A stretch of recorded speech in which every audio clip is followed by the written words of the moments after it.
Menurut saya Indonesia memang saat ini sudah memasuki fase darurat korupsi.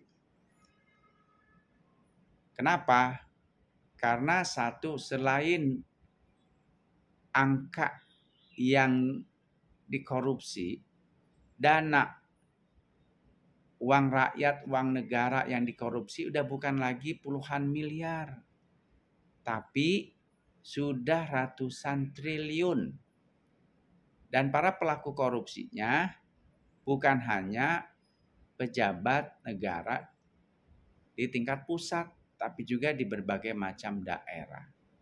Dan mereka berkolaborasi dengan para pengusaha-pengusaha hitam yang culas, yang egois, yang hanya mementingkan kepentingan perusahaan dan keluarganya saja. Kita lihat angka korupsi, jumlah uang yang dikorupsi oleh anak perusahaan PT Pertamina. Ini baru dalam satu kasus, yaitu kasus pengoplosan Pertamax dengan Pertalite. Jumlahnya sebesar 968,5 triliun. Kemudian kasus korupsi yang dilakukan oleh manajemen maupun mantan direksi dari PT Timah sebesar 300 triliun. Lalu ada dana CSR dari lembaga keuangan milik negara. Itu hampir 138 triliun. Lalu kasus korupsi dan penyalahgunaan wewenang yang dilakukan oleh direksi PT Asabri, perusahaan yang berstatus milik negara, BUMN, Badan Usaha Milik Negara, yang mengelola dana pensiun, gaji dari saudara-saudara kita yang berprofesi sebagai anggota TNI dan Polri. Itu dananya dikorupsi. Nilainya korupsinya itu mencapai 22,7 triliun. Satu lagi, Badan Usaha Milik Negara yang bergerak di bidang asuransi, PT Jiwasraya Persero, juga dikorupsi 16,8 triliun. Ada satu lagi kasus korupsi yang terjadi di salah satu BUMN penerbangan, yaitu Garuda Indonesia, mencapai 9,37 triliun. Mereka ini melakukan korupsi atau kasus tindak pidana korupsi ini tidak dilakukan hanya oleh para petinggi badan usaha milik negara. Satu lagi nih, kasus sawit. Ada dana sawit yang harusnya disetorkan kepada kas negara sebesar 300 triliun, ini disetor ke kas negara hanya sebesar 300 miliar. Bayangkan, dari 300 triliun yang disetorkan di bawah 1 triliun. Nah, jadi kasus-kasus korupsi ini tidak dilakukan hanya oleh direksi badan usaha milik negara tersebut atau anak perusahaan dari badan usaha milik negara tersebut. Dan mereka juga tidak akan bisa korupsi tanpa persetujuan atasannya. Apakah itu direksi dan komisaris dari sebuah badan usaha milik negara seperti PT Pertamina. Kemudian juga mereka tentu sebagai anak perusahaan, apalagi badan usaha milik negara, itu kan ada dewan komisaris. Dewan komisaris itu kan selalu melakukan pengawasan dan memberikan laporan kepada yang diwakilinya. Siapa? Yaitu Menteri Negara Badan Usaha Milik Negara. Jadi perilaku-perilaku korupsi tersebut saya tidak yakin kalau mereka melakukan sendiri. Tapi pasti kerjasama dengan perusahaan swasta atau pengusaha swasta, juga oleh atasan-atasan mereka. Seperti PT Pertamina jelas ada pengusaha yang sudah tidak asing dalam dunia mafia minyak yang selama ini beroperasi di sekitar wilayahnya PT Pertamina. Demikian juga dengan anak perusahaan PT Pertamina. Seperti itu. Nah, selain itu juga karena kasus-kasus korupsi yang berhasil disidik, ya, yang diungkap oleh aparat penegak hukum, itu pada akhirnya berujung pada penjatuhan hukuman yang sangat ringan. Ini pun akhirnya menyeret pengusaha-pengusaha, perusahaan-perusahaan besar yang nakal, yang egois, untuk juga akhirnya mengajak para pejabat negara ikut korupsi juga. Dengan cara apa? Dengan cara menyogok para pejabat negara yang berkaitan dengan lingkup bisnisnya atau operasionalnya untuk melegalkan usahanya. Meskipun usahanya tersebut berkaitan dengan perampokan aset negara. Contohnya apa? Contohnya kasus pemagaran dan pensertifikatan laut di wilayah Banten. Ya. Kan secara logika laut itu milik bangsa dan negara Indonesia. Kok bisa laut disertifikatkan atas nama perorangan dan atas nama perusahaan? Setelah disertifikatkan, laut itu dipagar. Dipagar, setelah itu nanti istilahnya itu ya diuruk lah gitu kan, direklamasi. Setelah direklamasi kan jadi daratan. Daratan yang sangat luas. Nah, itu nanti jadikan perumahan-perumahan mewah dan berbagai macam lokasi industri ataupun kawasan ekonomi khusus ataupun kawasan industri khusus. Siapa yang menikmati? Ya para pengusaha yang telah mensertifikatkan. Loh, yang mensertifikatkan siapa? Nggak ada lembaga yang mensertifikatkan tanah itu berasal dari swasta. Hanya satu, Badan Pertanahan. Yang berada di bawah Kementerian Agraria Tata Ruang, Badan Pertanahan Nasional. Seperti itu. Sekarang muncul lagi di Jawa Barat. Sungai disertifikatkan atas nama perusahaan swasta. Kan gila. Gitu kan? Jadi tingkah laku koruptif bukan hanya dilakukan oleh pejabat tinggi negara atau direksi badan usaha milik negara maupun anak-anak perusahaannya. Tetapi juga dilakukan dan atas inisiatif dari pengusaha-pengusaha nasional atau perusahaan-perusahaan nasional. Karena mereka melihat kalau mereka berkolaborasi dengan para pejabat negara untuk melegalkan kegiatan yang sebenarnya haram atau ilegal, pejabat negara itu akan manut. Yang penting disodorin duit yang besar atau nanti setelah pensiun diiming-imingi jabatan jadi anggota direksi atau komisaris perusahaannya. Seperti itu. Itulah yang terjadi di Indonesia. Rusak. Udah benar-benar rusak. Jadi aparat pemerintah yang harusnya menjadi regulator, yang menjadi wasit, yang menjadi penjaga, sekaligus juga menjalankan visi misi negara, melindungi segenap bangsa Indonesia, melindungi seluruh tumpah darah Indonesia, meningkatkan kesejahteraan sosial, mencerdaskan kehidupan bangsa, ikut menjaga perdamaian dunia berdasarkan keadilan sosial, dan lain sebagainya. Itu tidak dijalankan.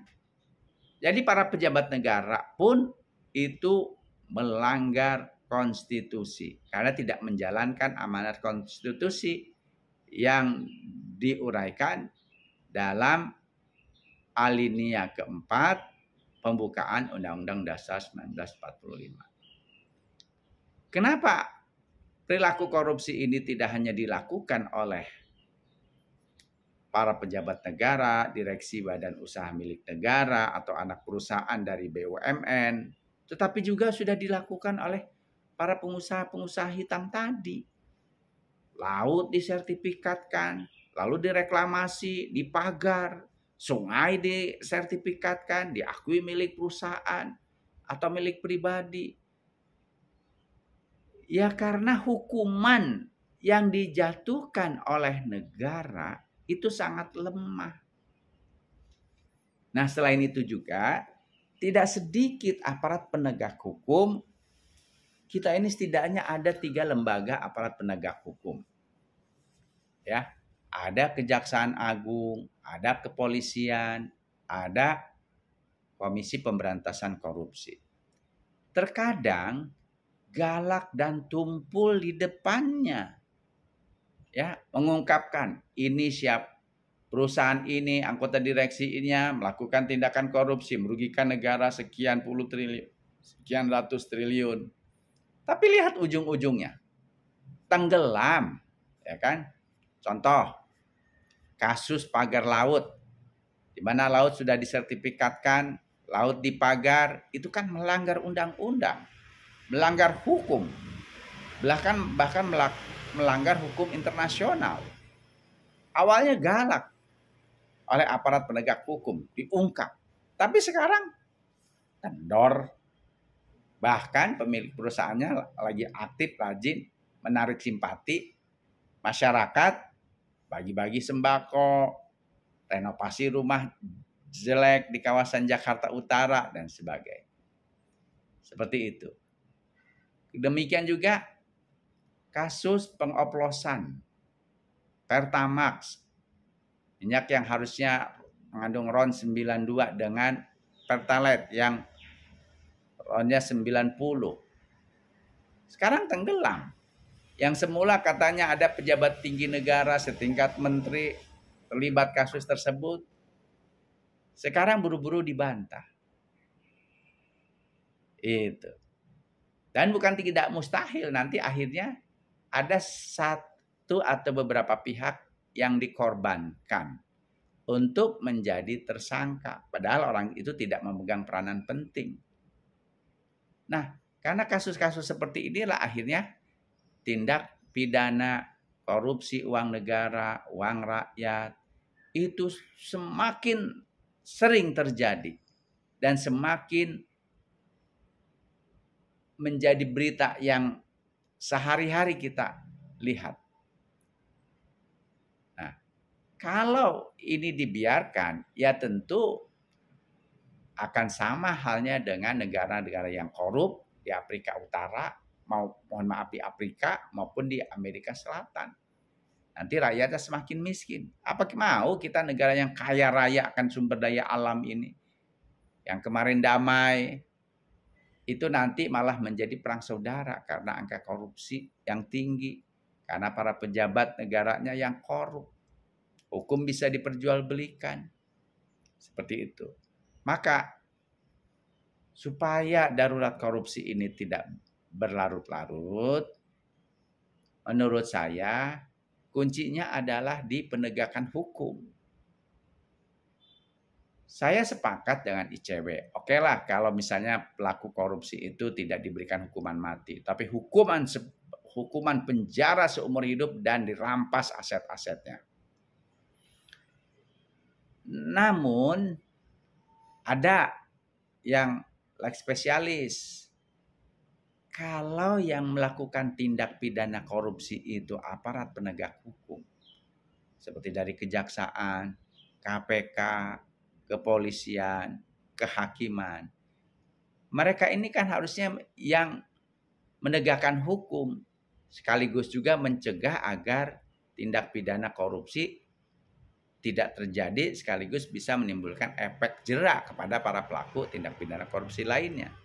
Tetapi kalau mereka menjadi bagian dari kejahatan korupsi, menurut saya untuk menimbulkan efek jerak di kalangan aparat penegak hukum, ya harus dihukum mati. Ya. Satu lagi, pejabat dan anggota Badan Pemeriksa Keuangan BPK-RI yang menyalahgunakan hukum, yang korupsi, yang harusnya sebuah institusi negara atau entitas negara, hasil audit BPK itu misalnya ada banyak kejanggalan-kejanggalan, banyak uang negara yang tidak bisa dipertanggungjawabkan. Ternyata diberikan status wajar tanpa pengecualian, kan banyak tuh yang terjadi tuh. Maka menurut saya auditor dan pejabat BPK termasuk BPKP, Badan Pemeriksa Keuangan Pembangunan, itu juga wajib diberikan hukuman mati. Ya. Itu. Karena menurut saya adanya BPKP, adanya BPK itu adalah untuk mencegah tindak korupsi. Kalau seharusnya institusi negara, apakah sebuah pemerintah daerah, kota, kabupaten, badan usaha milik negara, pemerintah provinsi gitu ya, yang ketahuan menggelapkan dana APBD-nya, lalu diaudit oleh BPK, lalu karena kong kaling kong antara para pejabat yang bersangkutan dengan pihak auditor ataupun pejabat BPK-nya, kemudian diberikan status wajar tanpa pengecualian, berarti kan akhirnya korupsinya tidak diungkap. Nah, dan itu akan terus terjadi. Ya. Karena itu menurut saya yang pantas diberikan hukuman mati bukan hanya pejabat-pejabat dari kepolisian, Kejaksaan Agung, KPK, dan juga para hakim dan hakim agung, tapi juga pejabat dan auditor di BPK maupun BPKP. Itu harus dijatuhkan hukuman mati. Saya kemarin melihat flyer, katanya Menteri Koordinasi Bidang Hukum Yusril Iza Mahendra sedang menyiapkan undang-undang yang akan menjatuhkan hukuman mati buat para pelaku tindak pidana korupsi. Saya amat mendukung. Sebagai bangsa Indonesia, sebagai dosen, sebagai pengamat kebijakan publik, saya mendukung. Kalau memang itu sedang dipersiapkan oleh pemerintah. Jadi kalau Indonesian Corruption Watch keberatan kalau pelaku tindak korupsi dijatuhin hukuman mati, cukup hukuman seumur hidup dan perampasan aset. Ya kalau memang nanti hasil di DPR-nya seperti apa, maka setidaknya hukuman seumur hidup dan perampasan aset harus dijatuhkan kepada rakyat sipil pelaku tindak pidana korupsi. Namun hukuman mati perlu diberikan kepada aparat penegak hukum yang terlibat, melindungi, bahkan terlibat langsung dengan berbagai tindak pidana korupsi, kolusi, dan nepotisme yang terbukti merugikan negara. Seperti itu. Dan tambah dua lagi, BPK RI dan BPKP. Tanpa adanya undang-undang yang baru, yang salah satunya berisi hukuman mati buat para pelaku tindak pidana korupsi, maka berbagai macam tindak pidana korupsi akan terus terjadi dan menggerogoti uang negara, terus menghantui, masuk ke dalam berbagai macam lembaga-lembaga pemerintahan, badan usaha milik negara, anak perusahaan badan usaha milik negara, dan sebagainya. Yang ada Indonesia yang kaya akan kekayaan alam, yang kaya akan sumber daya mineral, itu bukan rakyatnya maju, cerdas, dan sejahtera, tapi yang ada adalah semakin miskin.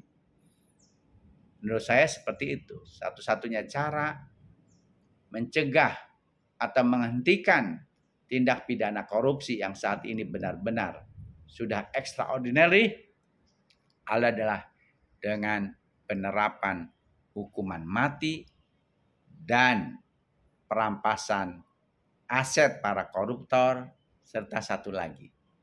Ini ide yang digagas oleh mantan Menteri Sekretaris Kabinet almarhum Bapak Marsilam Simanjuntak. Pembuktian terbalik.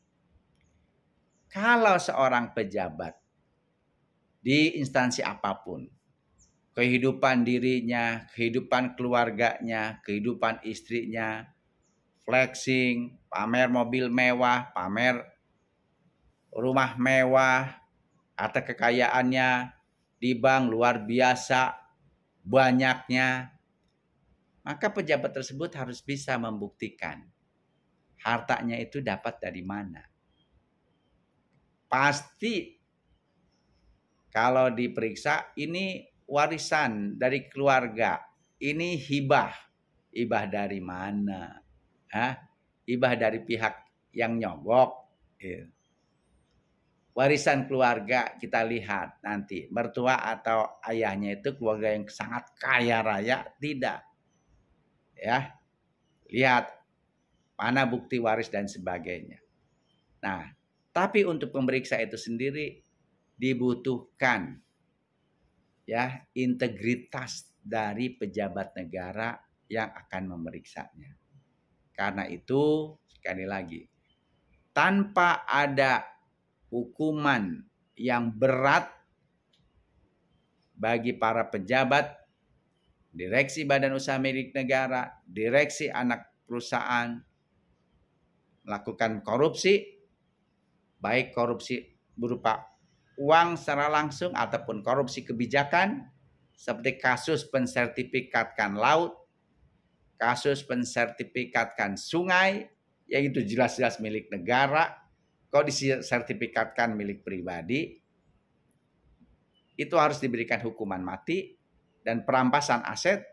Kalau tidak, Indonesia akan semakin miskin, Indonesia akan semakin rusak, dan wallahu alam ke depannya